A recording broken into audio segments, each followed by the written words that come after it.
This time on Road and Race, all the fixes and mods I've done to my 350Z so far.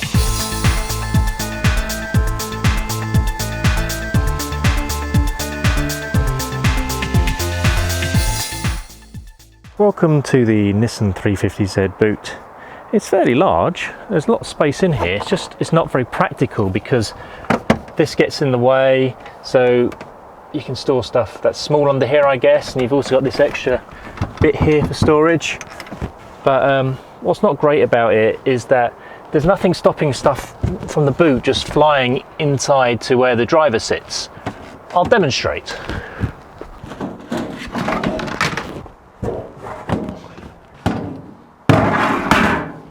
So from a safety view, not great.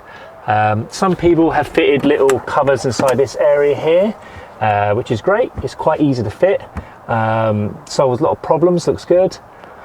But I never really felt it was held in that well. And also, you don't make full advantage of the boot. Let me show you.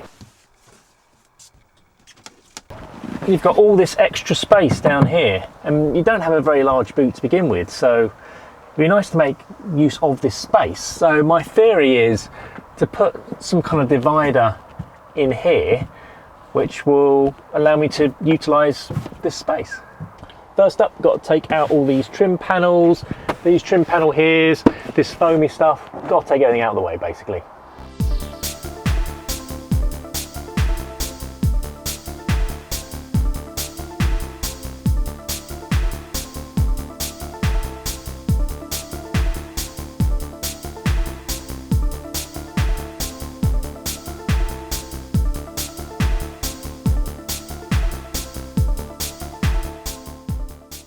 Just looking for a place to mount this piece of wood, and I feel that these factory holes here are probably the best place.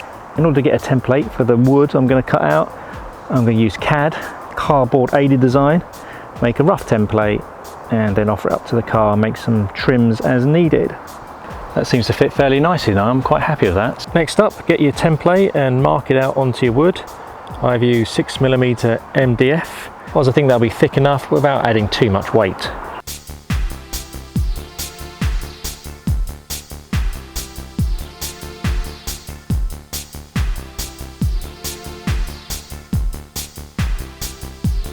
I ordered 3 meters of speaker carpet from Amazon.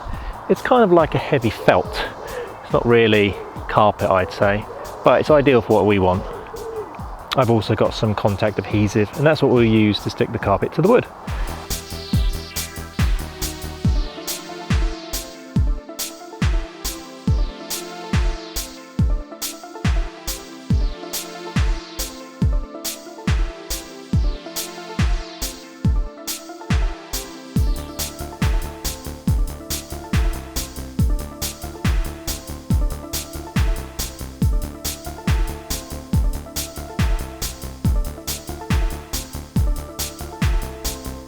I've put as much of the trim back in the car, and I've also put the new bolts and washers in, and I think it's looking pretty good now. It's beginning to look like a normal car again. We've got this big bunch of cabling, which could easily get damaged if you put something heavy on it. So I might try removing these clips and relocating the cable up here out of the way, and this I'll just tape up.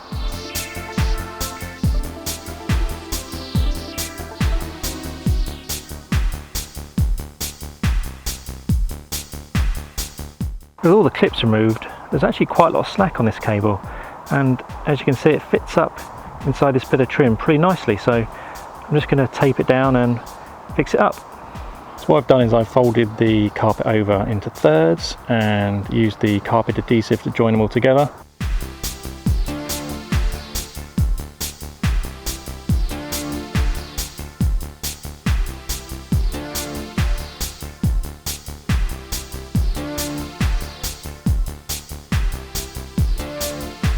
Just for comparison, here's the lovely orange tin again. And as you can see, a lot deeper, no risk of it entering the cabin.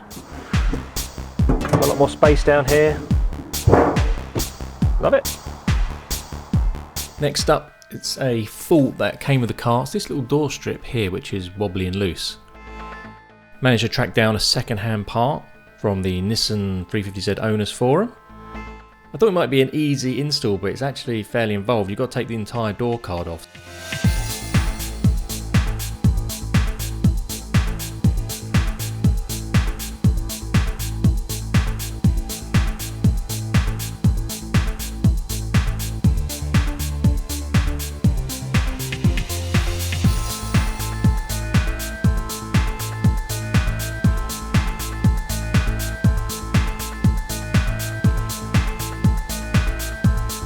And after all that, the old door trim weather seal simply pulls out.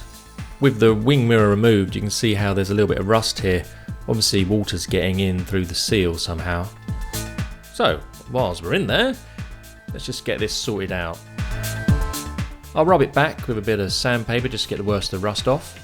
Then I decided to use Crust from Hammerite. What it's supposed to do is turn old rust into solid metal. After it's had time to do its thing, just have to mask off and get it ready for a bit of spray paint. Once it's all dry, it's just a simple matter of clipping in the new weather seal and then putting everything back together again. Probably quite a common fault on most cars, the door handle. You can see how mine's all scratched up, and that's just wear and tear, isn't it? So what I thought I'd do is just clean it up and respray it. I'd heard of a product called Plasti Dip and I was curious to see what the results would be like. So first off, just need to give the plastic a key, so a quick rub down with 120 grit paper. Then to get it nice and clean and ready for painting, I just cleaned it off with some rubbing alcohol.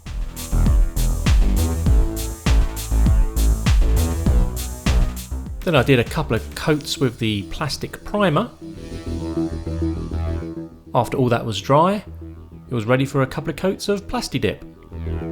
Here it is all finished, and I think you'll agree it looks like brand new. I've never used Plasti Dip before, and I'm very pleased with the results. It gives it a slight texture to the plastic, so it's not a horrible kind of shiny finish. It's a kind of a matte, kind of textured finish, which I think looks really nice. Here's a quick before and after. So this is what it looked like before, and this is what it looks like now. So now on to an interior clean. This car's kicking on about 14 years old. It had a number of owners, and I don't know about you, but I just like to know that it's nice and clean, and obviously a lot of people have been touching it over the years, and there's lots of kind of dirt and stuff, so it's just best to give it a good clean, isn't it? Here's what I used. It's a number of Auto Glim products. Don't know why I used those. It's just kind of what I've always had, really. Got a leather cleaner and balm, something for plastics and rubber, and then something for glass. I won't take you through everything because it's a bit tedious, but there's a few kind of key areas that get a lot of wear and a lot of touching.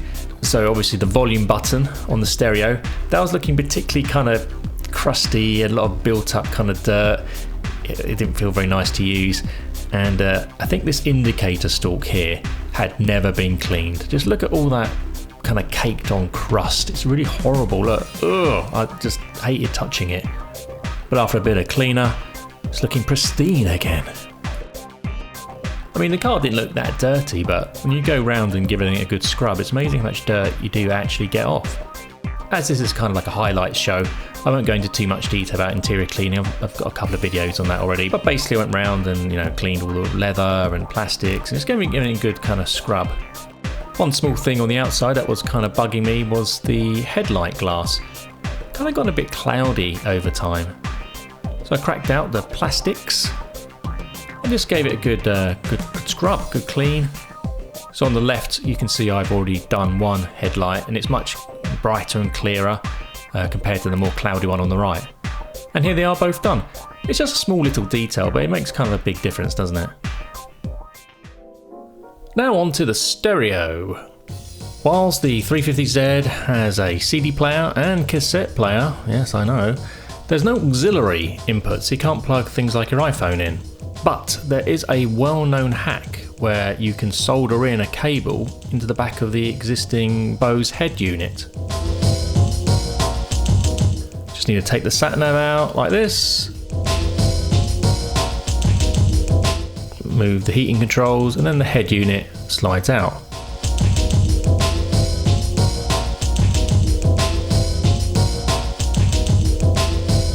Need to unclip the face and get rid of a few screws.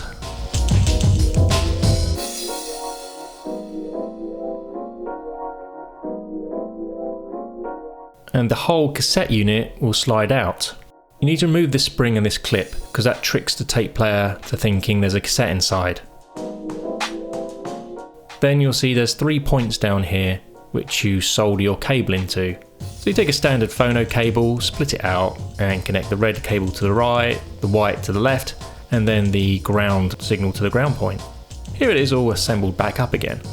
This is an AV cable for my iPhone. I've plugged the USB cable into the 12 volt connector and I've fed the cable through the system. To hold the phone, I've used some self-tapping screws to holding this RAM mount and then attached the X-Grip RAM mount onto that.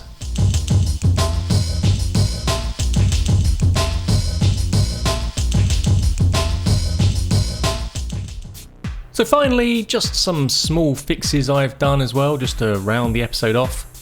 Around the gear knob there's a bit of wear where the leather's kind of got a bit worn. I bought some cleaner and some touch-up paint.